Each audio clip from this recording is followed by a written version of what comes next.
आपको क्या लगता है डिजिटल मार्केटिंग में सबसे इंपॉर्टेंट क्या है?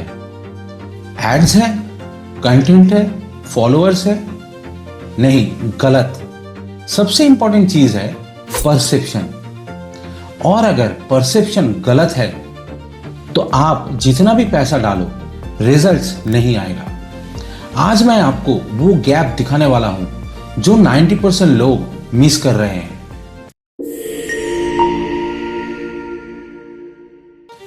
सबसे इंपॉर्टेंट पार्ट और आज के वीडियो का टॉपिक, डिजिटल मार्केटिंग का मीथ क्या है। Running ad, get leads and growth will automatically happen. But ये एक लाइनर फॉर्मूला है और सबसे बड़ा प्रॉब्लम भी है। एक्चुअली मीथ क्या है? बिजनेस लिनियर नहीं होता, बिजनेस परसेप्शन ड्रिवन सिस्टम होता है।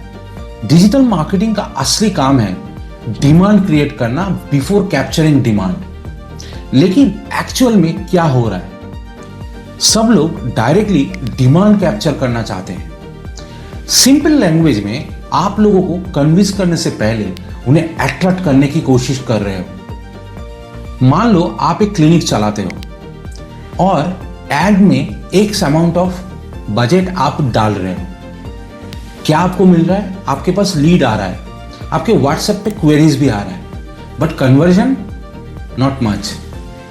एज ए क्लिनिक ओनर आप फ्रस्ट्रेट हो जाते हो एंड एंड में you change that agency and the platform. But shocking part ये है कि आपका स्ट्रैटेजी नहीं चेंज होता है और रिजल्ट्स अगेन आप वो सेम लूप में फंस जाते हो। प्रॉब्लम क्या थी? आपका ब्रांड ट्रांजैक्शन मोड में था, ट्रस्ट मोड में नहीं। No authority content, no patient stories, no clear differentiation. मतलब लोग आपको एक ऑप्शन समझ रहे थे, चॉइस नहीं। ये पैटर्न ऑलमोस्ट हर जगह रिपीट हो रहा था। आज इंडस्ट्री लीड ऑब्सेशन इकोनॉमी में चल रहा है। सबको लीड्स चाहिए, कोई ट्रस्ट बिल्ड नहीं करना चाहता, कोई पोजीशनिंग क्लियर नहीं करना चाहता और एक्सपेक्टेशन में उनको हाई क्वालिटी क्लाइंट्स मिलना चाहिए।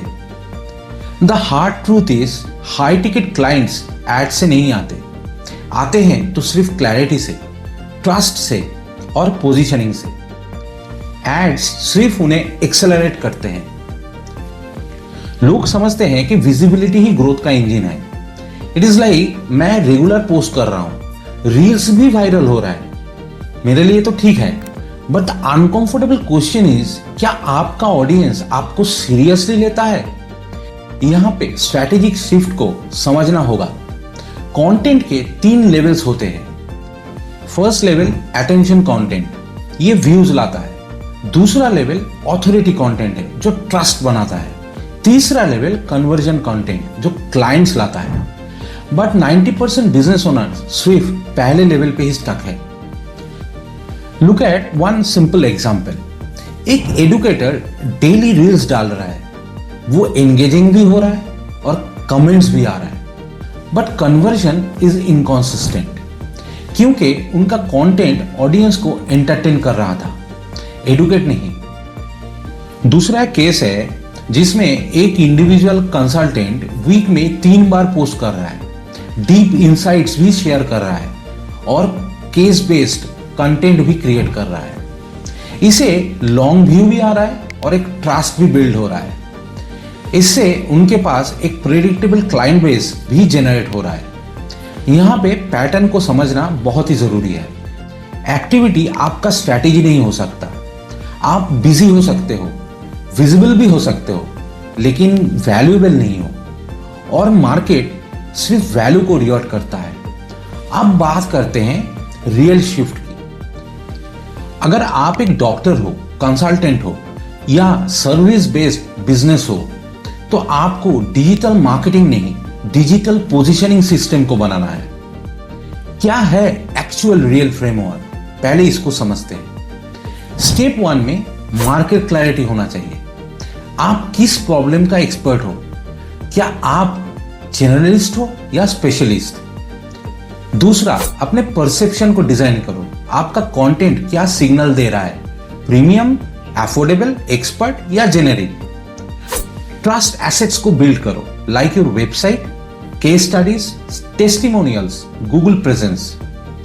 चौथा, एक कंटेंट आर्किटेक्चर को बनाओ जिसमें ऑथोरिटी पोस्ट होगा, प्रॉब्लम सॉल्यूशन वीडियोस होगा और इनसाइट लेड स्टोरी टेलिंग होगा।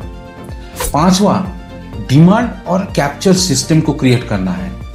पहले डिमांड क्रिएट करो, फिर एड से उसको कैप्चर करो। डिजिटल मार्केटिंग फेल नहीं हो रहा है, those who are doing random marketing वो फेल हो रहा है। और जब तक आप स्ट्रैटेजी को सिस्टम में कन्वर्ट नहीं करते, आप हर महीने सेम साइकिल रिपीट करते रहोगे, like spending, get leads and then frustrated and lastly restart the process again.